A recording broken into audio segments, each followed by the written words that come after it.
Mr. President, numerous video recordings have been recently released that incontrovertibly document corporate officers and employees of Planned Parenthood casually discussing the harvest and sale of the little body parts of countless little babies among the hundreds of thousands of innocent babies they are killing in the hundreds of abortion clinics they own across this nation. It's a revelation so ugly and evil that it casts an indelible stain of shame on all of us as Americans.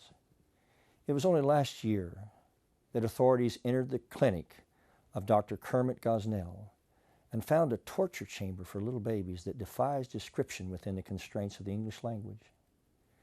According to the grand jury report, quote, Dr. Kermit Gosnell had a simple solution for unwanted babies. He killed them. He didn't call it that. He called it, quote, ensuring fetal demise.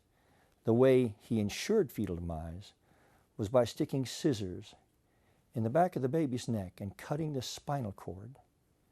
He called it snipping. Over the years, there were hundreds of snippings. Ashley Baldwin, one of Dr. Gosnell's employees, said that she saw babies breathing, and she described one as 2 feet long that no longer had eyes or a mouth, but in her words was making like this screeching noise, and it, quote, sounded like a little alien. For God's sake, Mr. President, is this who we truly are? As President of the United States of America, you have not uttered one syllable against these gut-wrenching atrocities of Kermit Gosnell or Planned Parenthood. You lecture this country on almost everything, and yet you are shamefully silent in the face of this insidious genocide against these helpless little children. Kermit Gosnell now rightfully sits in prison for killing a mother and murdering innocent children like the one I just described. Yet if Kermit Gosnell had killed these little pain-capable babies only 5 minutes earlier, and before they had passed through the birth canal, it would have all been perfectly legal in the United States of America.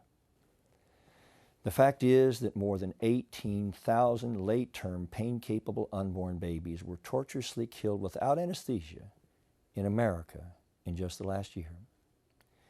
Many of them cried and screamed as they died, Mr. President. But because it was amniotic fluid going over their vocal cords instead of air, we couldn't hear them. In your position, you could have saved these little babies, yet all of your adult life, you have actively and vigorously supported policies that you knew would directly result in the mass slaughter of these little innocents.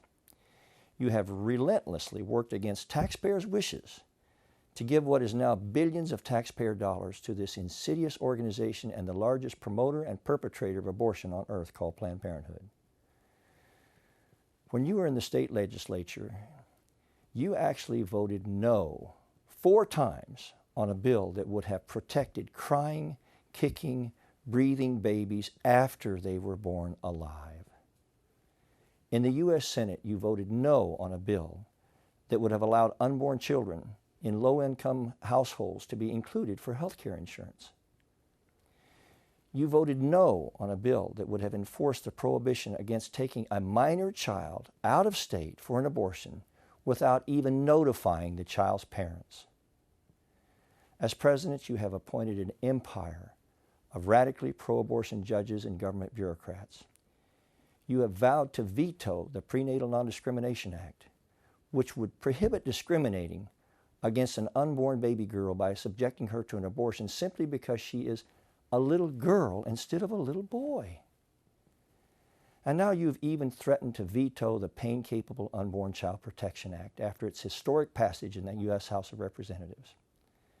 This is a bill that would protect both mothers and their little pain-capable unborn babies between the beginning of their 6th month of pregnancy and live birth from the unspeakable cruelty of Planned Parenthood and evil monsters like Kermit Gosnell. And it is stunning how you are now trying to convince Democrat senators to vote against cloture in the Senate that would allow the Pain-Capable Unborn Child Protection Act to come to the floor for an honest vote. Some of those Democrat senators will mindlessly and heartlessly obey you, Mr. President, but they will all lose then their consciences and some their elections as well.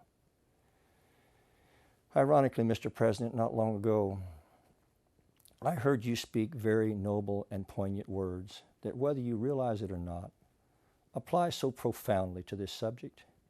Let me quote excerpted portions of your comments.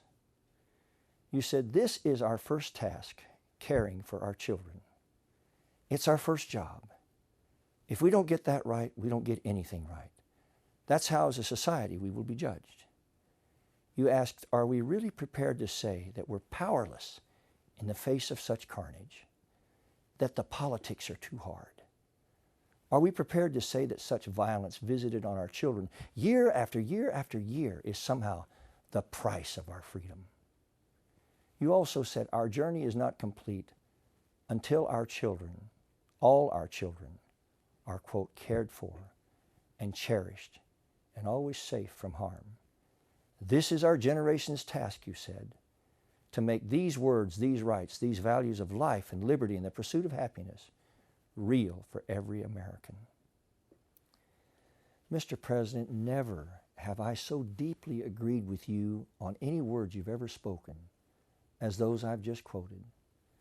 How I just wish you could somehow open your heart and your ears to your own words and ask yourself in the core of your own soul, why these words that should apply to all children cannot include the most helpless and vulnerable of all children. Are there any children more vulnerable than little pain-capable babies before they're even born? Could you not at least agree that we should all come together to protect them when they're between the beginning of the 6th month of pregnancy and birth? When we know that the thousands upon thousands of babies Planned Parenthood kills at this age feel agonizing pain in the process of being killed. Could you not agree to that much, Mr. President? Sir, you were in the unique position, perhaps among all other presidents in history, to bring this country together to protect these helpless little babies.